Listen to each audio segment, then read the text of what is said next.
नमस्कार दोस्तों, कैसे हैं आप सभी। उम्मीद करती हूँ बहुत अच्छे होंगे। आप सुन रहे हैं केसी स्कैरी चैनल। दोस्तों, आज की हमारी कहानी का नाम है भूतिया हवेली। कहानी शुरू होती है राजस्थान के गांव बूंदी से।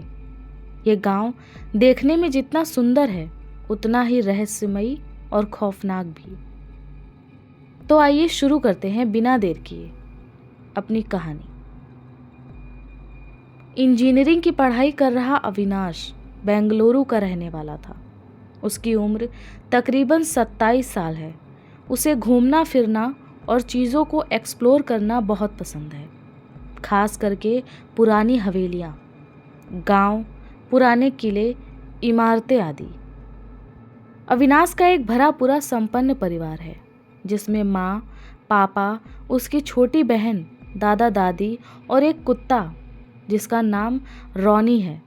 वो सब एक साथ रहते हैं। अविनाश का इंजीनियरिंग में कोई इंटरेस्ट नहीं है, मगर पापा के कहने पर उसने इंजीनियरिंग की पढ़ाई करना ठीक समझा।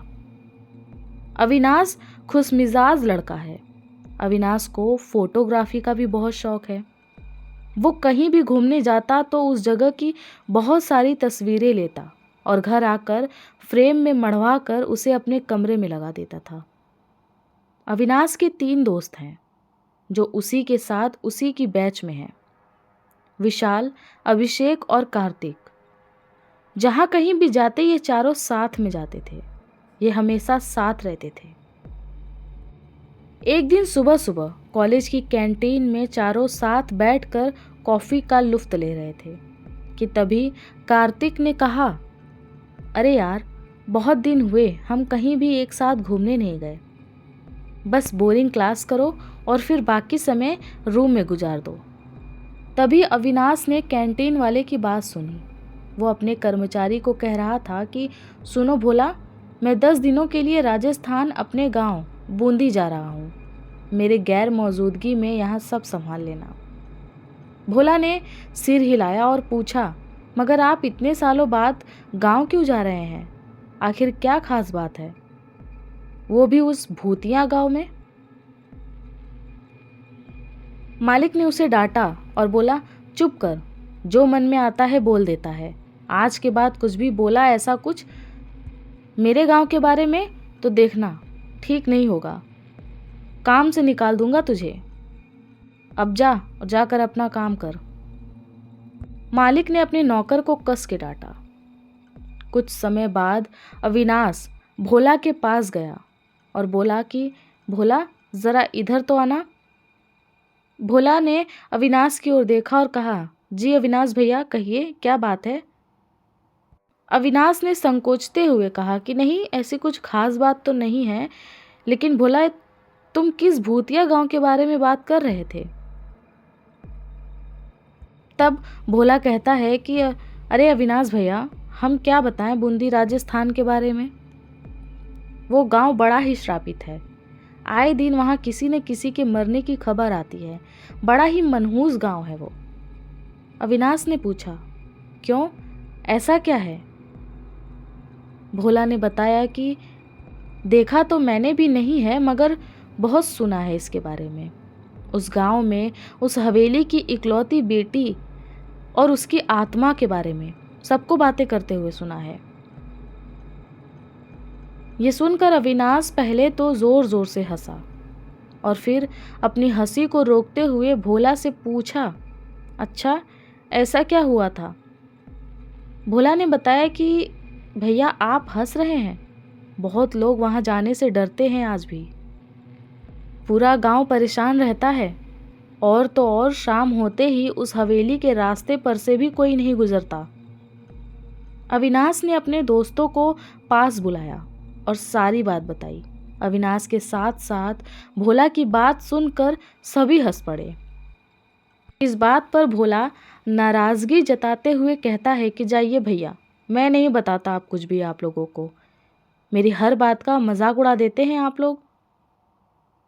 तभी अविनाश कहता है, अरे नहीं नहीं, मजाक नहीं उड़ा रहा हूँ, बस तुम्हारी बात सुनकर हंसी आ गई कि आज के ज़माने में भी ऐसी चीज़ें होती हैं।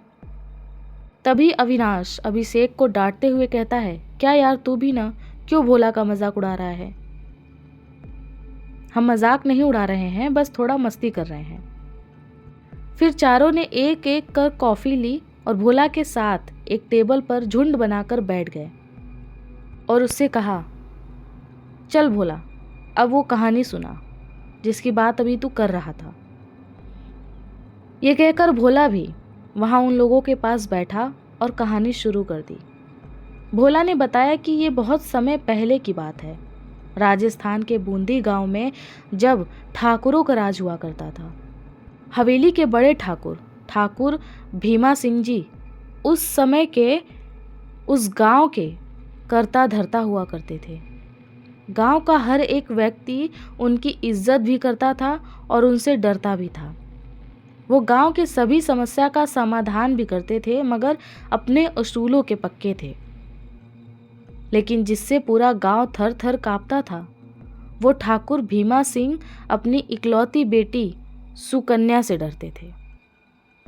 ठाकुर भीमा सिंह जी की इकलौती बेटी सुकन्या, जो उनके दिल का टुकड़ा थी, वो अपनी बेटी सुकन्या से बहुत प्यार करते थे। ठाकुर की हवेली में ठाकुर की पत्नी नीमा सिंह और उनकी माँ सरस्वती साथ रहते थे।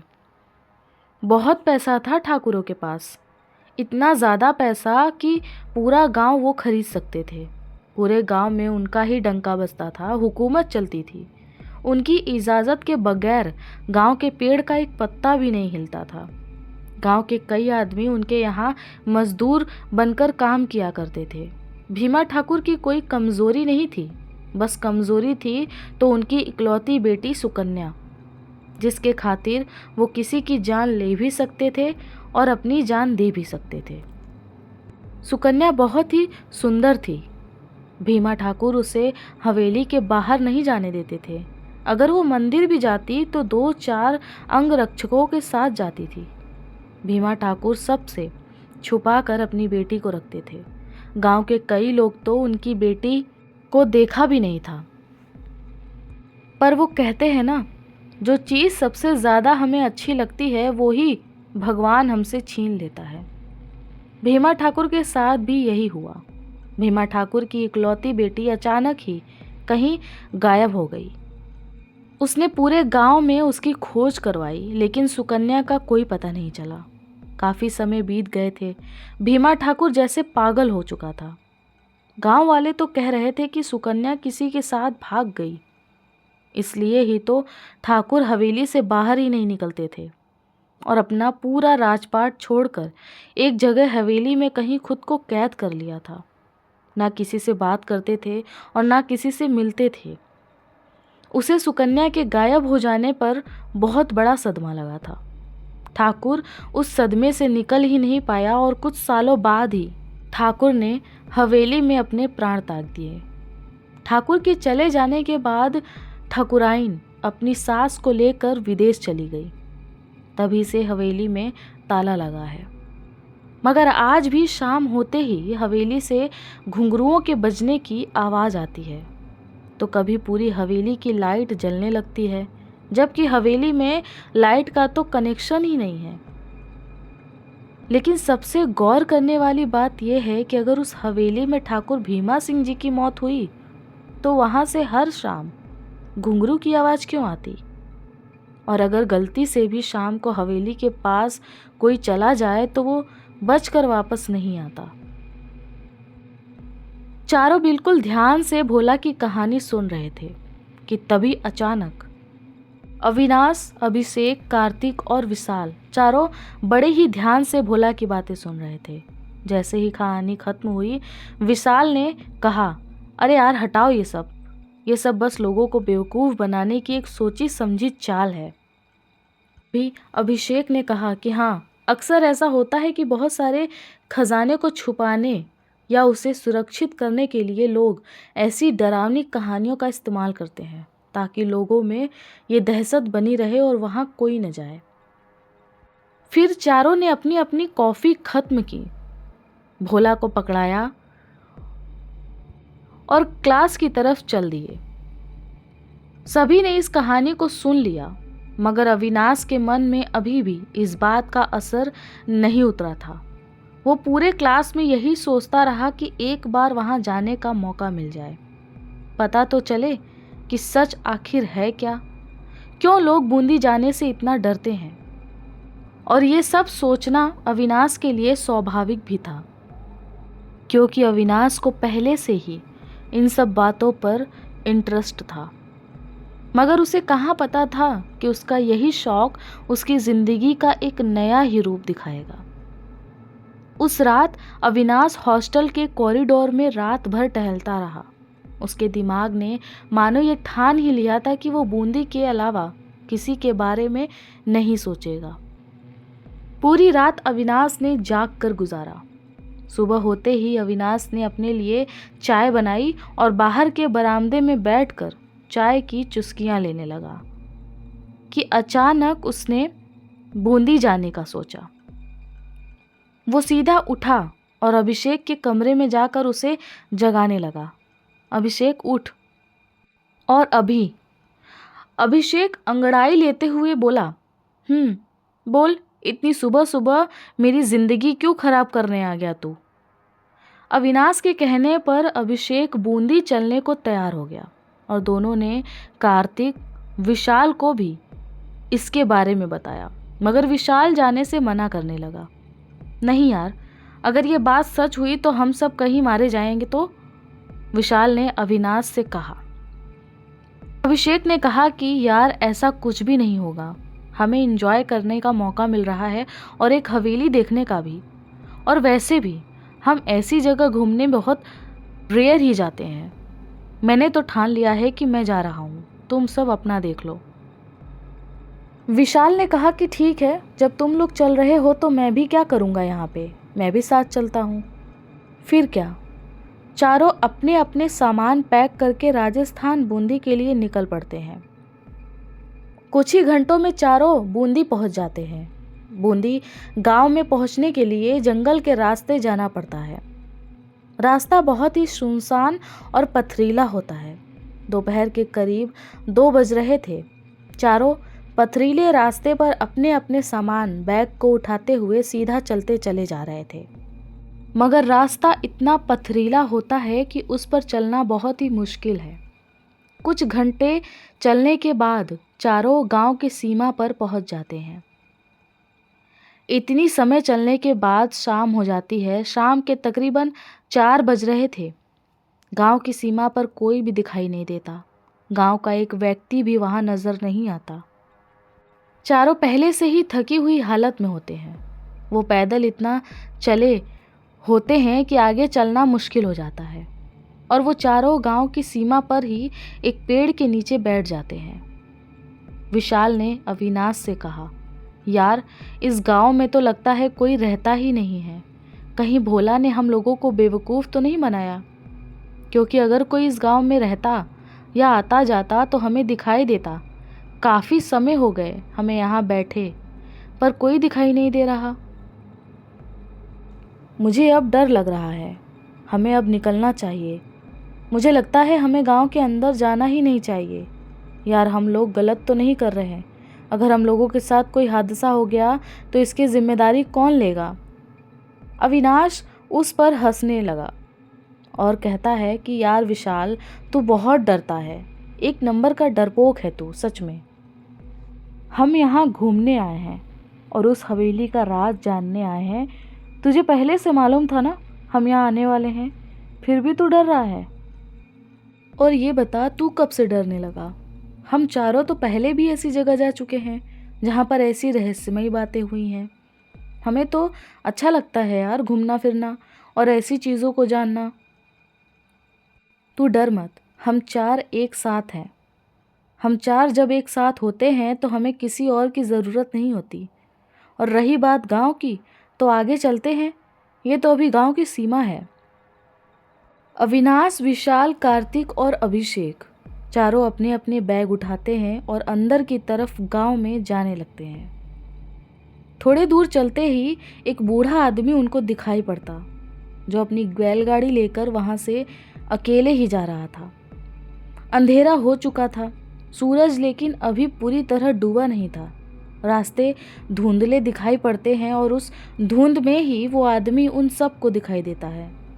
अभिषेक दौड़ते हुए उस बूढ़े आदमी के पास जाता है और कहता है, भैया सुनो, हमें गांव के अंदर जाना है, वहाँ का रास्ता बता दो।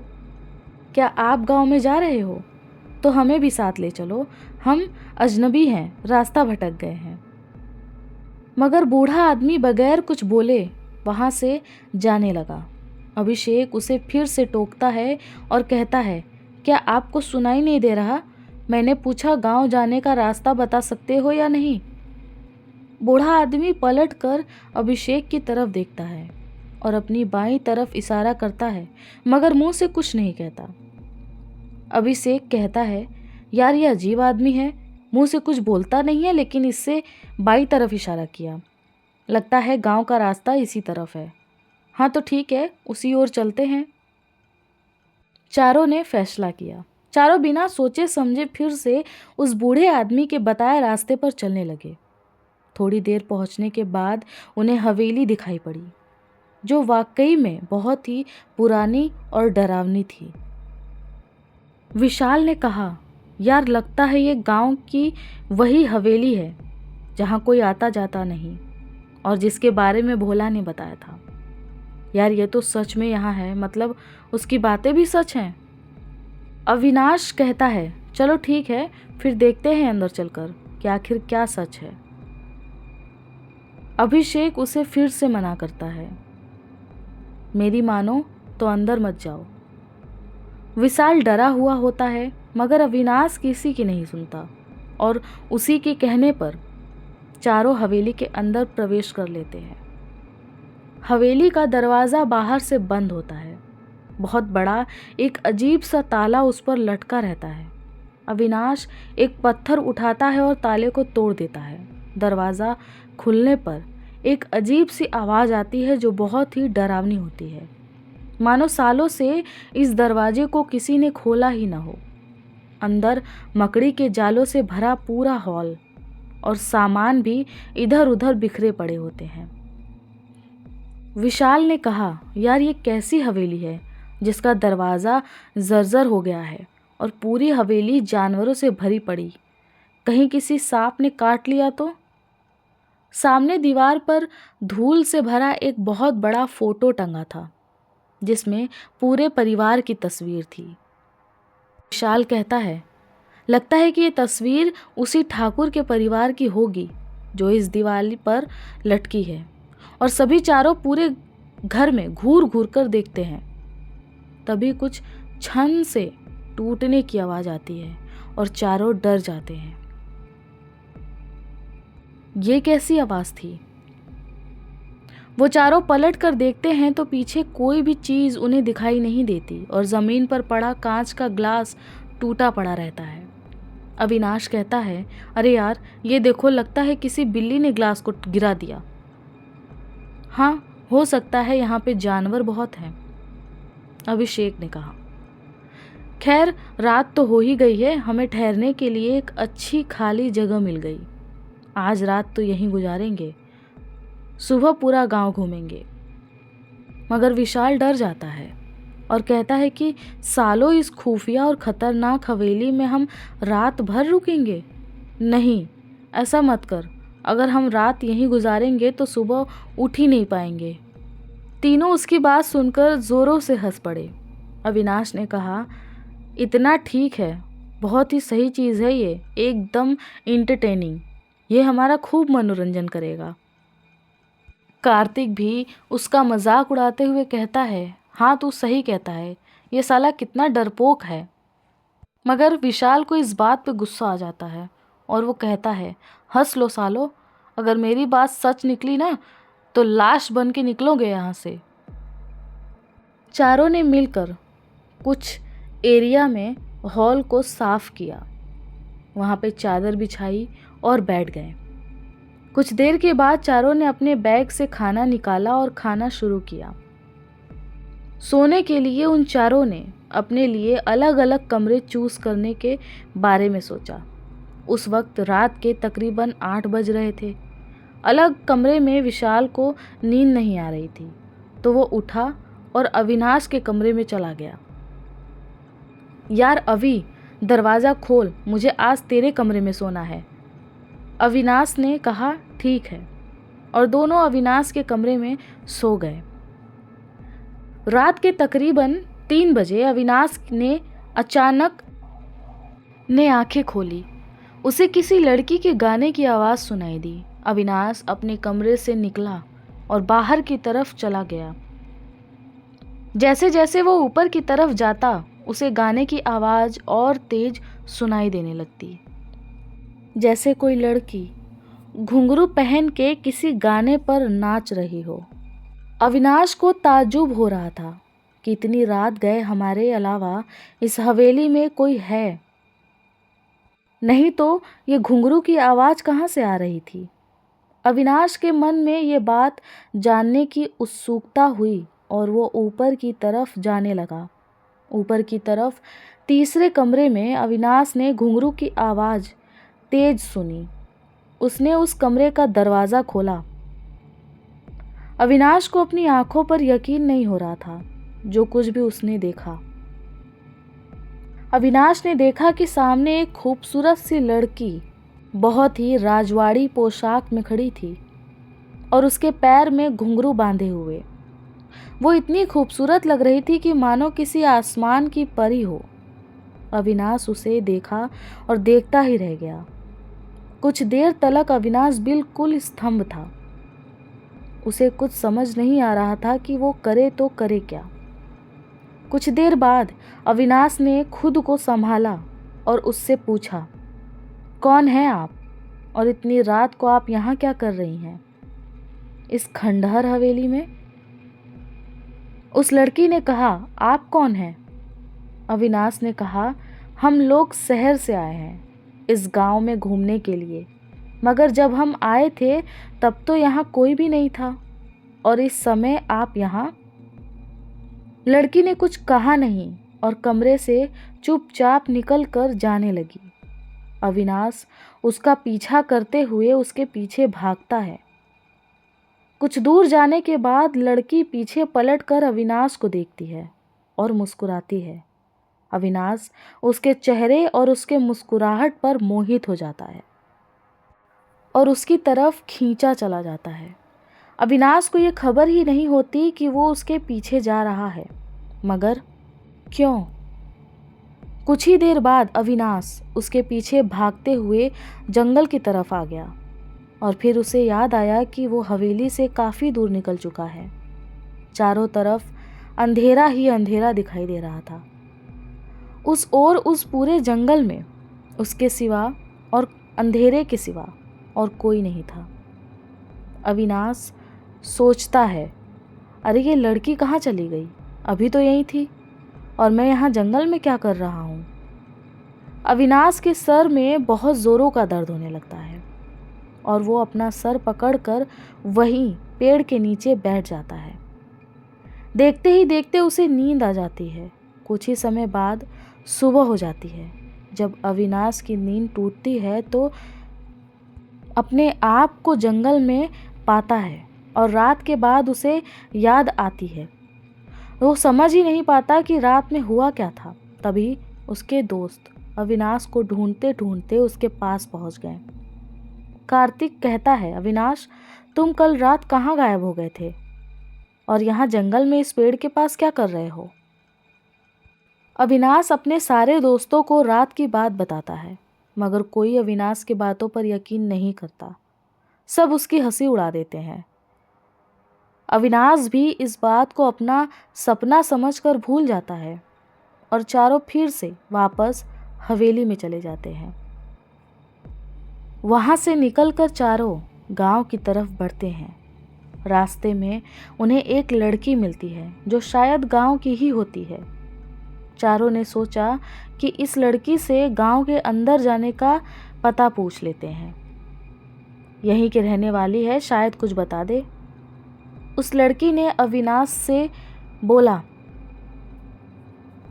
आप लोग यहाँ क्या कर रहे हैं? तब उस लड़की से अविनाश ने कहा, अरे सुनो, हमें गांव के अंदर जाने का रास्ता बता दो। उस लड़की ने कहा, आप लोग तो गांव के अंदर ही हो, कौन सा रास्ता जानना है आपको? अविनाश ने फिर से कहा, नहीं, अभी तो यहाँ से कोई गांव दिखाई ही नहीं दे रहा और हम तो रात भर इस हवेली में रहे हैं। उस लड़की ने कहा, अच्छा, कैसी लगी हवेली? अविनाश ने कहा, बहुत अच्छी, हमने तो पूरी रात वहाँ गुजारी। लड़की हंसने लगी और बोली, यह हवेली बहुत ही डरावनी है। आप लोगों ने रात भर यहाँ गुजारा और आप लोगों को कुछ नहीं हुआ। ठीक है, आप लोग मेरे साथ चलिए, मैं गांव ही जा रही हूँ, आप लोगों को ले चलती हूँ। चारों लड़की के साथ चल देते हैं। रास्ते में उसने पूछा, आप लोग गांव में किस काम से जा रहे हैं? अविनाश ने कहा, हम किसी को जानते तो नहीं हैं, ये गांव का नाम बहुत सुना है, इसलिए यहाँ बस घूमने निकले हैं। इस गांव में घूमने वाली बात क्या है? लड़की ने जवाब दिया। अविनाश ने कहा कि हमने इस गांव के बारे में बहुत सुना है कि बहुत भूतिया है, इसमें अजीब अजीब तरह की चीज़ें होती हैं, इसलिए हम यहाँ देखने आए हैं कि क्या ये सच है या फिर कोई अफसाना। लड़की ज़ोर ज़ोर से हंसने लगी और बोली, जो दिखता है वो सच नहीं होता और जो सच होता है वो आसानी से नहीं दिखता। अविनाश को उसके बाद कुछ अजीब लगती है, मगर उस बात को इग्नोर करके आगे चलने लगता है। थोड़ी दूर पर एक कुआं दिखाई देता है। लड़की कहती है कि ज़रा रुको, चलते चलते थक गए होगे, पानी पी लो। लड़की ने कुएं से पानी निकालकर उन चारों को पिलाया।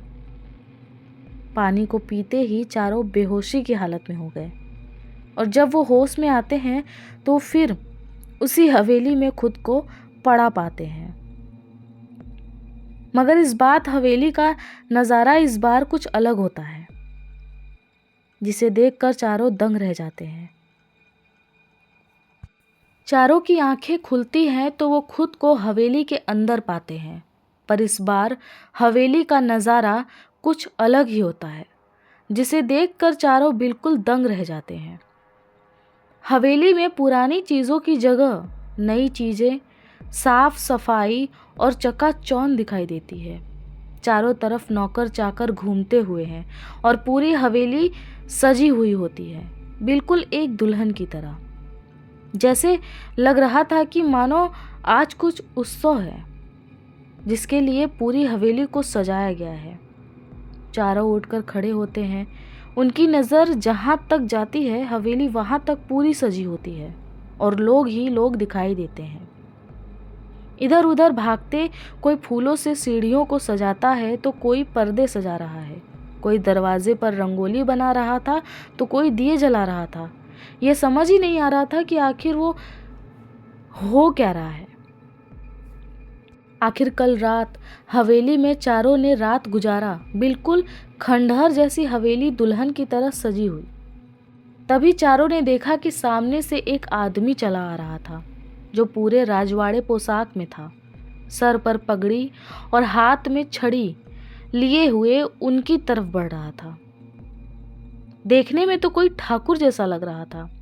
वो कह रहा था कि मेरी बेटी की शादी में किसी भी तरह की कोई दिक्कत नहीं होनी चाहिए, सारी चीज़ों का इंतज़ाम पहले से करके रखो। ठाकुर की बेटी की शादी है, मेरी सुकन्या की शादी। चारों ने जैसे ही ये नाम सुना उनके रोंगटे खड़े हो गए। जो कहानी भोला ने उन्हें सुनाया था वो उनके सामने घट रही थी। क्या ये सपना था या सच? उन्हें समझ ही नहीं आ रहा था, मगर वो जो देख रहे थे वो सच था। थोड़ी देर में वहाँ एक नौकर ठाकुर के काम में आकर कुछ कहता है, जिससे ठाकुर घबरा जाता है और आग बबूला हो जाता है। दौड़ते हुए ऊपर के कमरे में जाता है, वही कमरा जिस कमरे में अविनाश उस रात को घुंघरू की आवाज़ सुनता हुआ चला गया था। वो कमरा किसी और का नहीं बल्कि सुकन्या का था। ठाकुर सुकन्या सुकन्या करके चिल्लाने लगा और घबराव कर नीचे आया। दीवार पर टंगी बंदूक को उठाकर बाहर चला गया। तभी नौकर चाकर और सभी मेहमान जितने भी वहाँ लोग थे वो सब ठाकुर के पीछे जाने लगे। अविनाश के साथ साथ तीनों दोस्त भी ठाकुर के पीछे पीछे जाते हैं। उन चारों को कुछ समझ में तो नहीं आ रहा था कि आखिर हो क्या रहा है, लेकिन ये जानना भी ज़रूरी था कि जो सामने घट रहा है वो क्या है। कुछ देर के इंतज़ार के बाद सुकन्या को ठाकुर के बंदे पकड़ कर लाते हैं और लाकर हवेली के आंगन में छोड़ देते हैं। सुकन्या को देखते ही अविनाश अचंभित हो जाता है और कहता है, ये तो वही लड़की है जो कल रात मुझे दिखाई दी थी। इसके पीछे जाते जाते मैं जंगल तक पहुंच गया था। कार्तिक, अभिषेक, विशाल और अविनाश चारों भौचक्के थे। विशाल सिसकियां भरते हुए कहता है, यार मुझे कुछ अच्छा नहीं लग रहा। इस हवेली का इतना कल रात को खंडहर दिखाई देना और आज फिर दुल्हन की तरह सजी हुई दिखाई देना और इस लड़की का यहाँ पर होना, ये सब कुछ ठीक नहीं है। अभी तुम लोगों को समझ में नहीं आ रहा है हम लोगों के साथ क्या हो रहा है। हम लोग बुरी तरह से फंस चुके हैं यहाँ। जितनी जल्दी हो सके यहाँ से निकलो। तभी ठाकुर बोलता है, तुम्हारी हिम्मत कैसे हुई? मेरा घर, मेरा मान सम्मान को दांव पर रखकर तुम अजय के साथ भाग गई? सुकन्या रोती हुई जवाब देती है, नहीं पिताजी, मैं उसके साथ भाग नहीं गई थी। मैंने तो पहले कह दिया था कि मैं ये शादी नहीं करूँगी, क्योंकि मैं आज आपसे सब बताने वाली थी। इतने में ठाकुर गुस्से में अपनी बंदूक तान लेता है और सुकन्या की तरफ बंदूक चला देता है, मगर सुकन्या को ज़रा भी चोट नहीं आती। गोली सुकन्या के आर पार हो जाती है और ये सब देखकर अविनाश और तीनों दोस्त बहुत ही ज़्यादा घबरा जाते हैं। उन चारों को अब तक तो समझ में आ गया था कि उन्हें वहाँ एक पल भी नहीं टिकना चाहिए, और ये सोचकर ही वो जैसे ही भागने के लिए दरवाजे की तरफ बढ़ते हैं, हवेली का दरवाज़ा अपने आप बंद हो जाता है और हवेली में पूरा अंधेरा हो जाता है। चारों घबरा जाते हैं। तभी आवाज़ सुनाई देती है कि तुम लोग यहाँ से ऐसे नहीं जा सकते। जो यहाँ आता है वो वापस नहीं जाता, और वैसे भी इस हवेली की सच्चाई तो तुम जान चुके हो। अब जी कर क्या करोगे? चलो अब मरने के लिए तैयार हो जाओ, क्योंकि मुझे धोखा देने वाली पसंद नहीं। जब मैंने अपनी इकलौती बेटी को नहीं छोड़ा तो तुम चारों को कैसे छोड़ दूं? तभी सुकन्या चारों के सामने खड़ी हुई नजर आती है और वो चारों को कहती है, चले जाओ यहाँ से, वरना मारे जाओगे। पिताजी ने मुझे नहीं छोड़ा तो तुम लोगों को क्या छोड़ेंगे? जितनी जल्दी हो सके यहाँ से भाग जाओ, क्योंकि जो तुम लोगों को दिखाई दे रहा है वो सच नहीं है। तभी अभिषेक को उसके बाद याद आ जाती है जो गांव में जाते वक्त उस लड़की ने बोली थी कि जो है वो दिखता नहीं है, जो दिखता है वो होता नहीं है। चारों अपनी अपनी कमर कसते हैं और वहाँ से तो निकलने का फैसला कर लेते हैं। वो चारों भागते हुए जंगल के रास्ते जाते हैं। हालांकि उन्हें रास्ते याद तो नहीं होते, मगर दौड़ते दौड़ते वो चारों वहाँ निकल आते हैं जहाँ से रोड दिखाई देती है। रोड दिखाई देने पर ही चारों बहुत खुश हो जाते हैं। सोचते हैं कि शायद कोई दिखाई दे तो उससे लिफ्ट ले और यहाँ से निकले। मगर अविनाश को ये सब अच्छा नहीं लगता और वो कहता है, इतने सालों से इस लड़की की आत्मा इस हवेली में भटक रही है। हमें उसे मुक्ति दिलाना चाहिए, क्योंकि उसने हमारा सहयोग किया है। हमें भी एक इंसान होने के नाते सही उसकी मदद करनी चाहिए। पर अभिषेक इस बात से नकारता है और कहता है, कहीं तू पागल तो नहीं हो गया? हम उस जंगल और उस जगह से जैसे तैसे तो निकल आए और फिर तू वहाँ जाने की बात कर रहा है। हम मारे जाएंगे, ये समझ ले। तू अगर वापस गए तो बच नहीं पाएंगे। मगर बाकी बचे अविनाश की बातों पर हामी भरने लगे और वापस जाने लगे। वो हवेली के पास पहुंचते ही अंदर जाने लगे, जहां वो देखते हैं कि सुकन्या पूरी सुहाग के जोड़े में बैठी हुई है। अविनाश उसे कहता है कि मैं जानता हूँ कि तुम किस तकलीफ से गुजर रही हो। इतने सालों से तुम्हारी आंखों में यही तड़प रही और हम तुम्हें मुक्ति दिलाने आए हैं। तुम बस मुक्ति का रास्ता बताओ, हमें क्या करना होगा। सुकन्या बहुत ही उम्मीद भरी नज़रों से अविनाश की तरफ देखती है और आंखों में आंसू लिए उससे कहती है कि मुक्ति का कोई और साधन नहीं है, बस एक ही रास्ता है कि इस पूरे हवेली को जला दिया जाए, जिसकी वजह से मेरे पिताजी की आत्मा यहाँ पर कैद है और जिसमें सबको परेशान कर रखा है। उन्हें मुक्ति मिल जाएगी। मुझे भी अगर मुक्त करना चाहते हो तो इस हवेली को जलाकर राख कर दो। हवेली की चीज़ों को जलाकर राख कर दो। ये सुनकर चारों चौंक गए। उसने आगे कहा कि आग लगाने पर हर वो चीज़ जो मुझसे और मेरे पिताजी से जुड़ी है वो जलकर राख हो जाएगी। तभी मेरी आत्मा को शांति मिलेगी और मेरे पिताजी की आत्मा को भी। जल्दी करो, तुम लोगों के पास समय नहीं है। इतना सुनते ही चारों तो जल्दी जल्दी बाहर की तरफ दौड़ते हुए आते हैं। अविनाश केरोसिन लाता है और विशाल माचिस। हवेली की चारों तरफ चारों ने केरोसिन यानी मिट्टी का तेल छिड़क दिया और माचिस जलाकर चारों तरफ आग लगा दी। सूखे पत्ते की वजह से आग पकड़ते देर न लगी, मगर जैसे ही आग जलने लगी उन चारों के सामने एक भयानक चेहरा आता। इसको देखकर चारों डर जाते और वहां से भागने लगते। धीरे धीरे पूरी हवेली आग पकड़ लेती है और हवेली के अंदर से चिल्लाने की, चीखने की आवाज़ आने लगती है।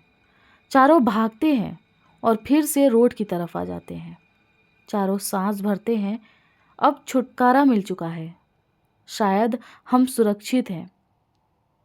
तभी सामने से एक कार आती हुई दिखाई दी और अविनाश कार को रोकता है। भैया, क्या आप हमारी मदद कर सकते हैं? क्या हमें कोई लिफ्ट दे सकते हैं? उस कार वाले आदमी ने लिफ्ट देने के लिए हामी भरी और अपनी गाड़ी में उन चारों को बिठा लिया और चारों उसमें बैठकर शहर की तरफ निकल गए। चारों के चेहरे पर एक मुस्कुराहट थी, अपनी जान बच जाने की खुशी भी। वो सब चिल्लाती हुई और तसल्ली भरी आवाज में बोले, हम बच गए। अगले दिन सुबह चारों कॉलेज पहुंचते हैं। अविनाश सीधा भोला के पास जाता है और उससे कहता है कि तू सही कह रहा था, वो गांव और वो हवेली तो सच में भूतिया थी और जो कहानी तुमने बताया था वो सारी सच थी। वहाँ जाने के बाद हमारे साथ क्या क्या हुआ हम तुझे बता नहीं पाएंगे, मगर हम मौत के मुंह से बाहर निकल कर आए हैं। पर अचंभित हुए भोला ने कहा, मुझे कुछ याद नहीं। कैसी कहानी? कौन सा गांव?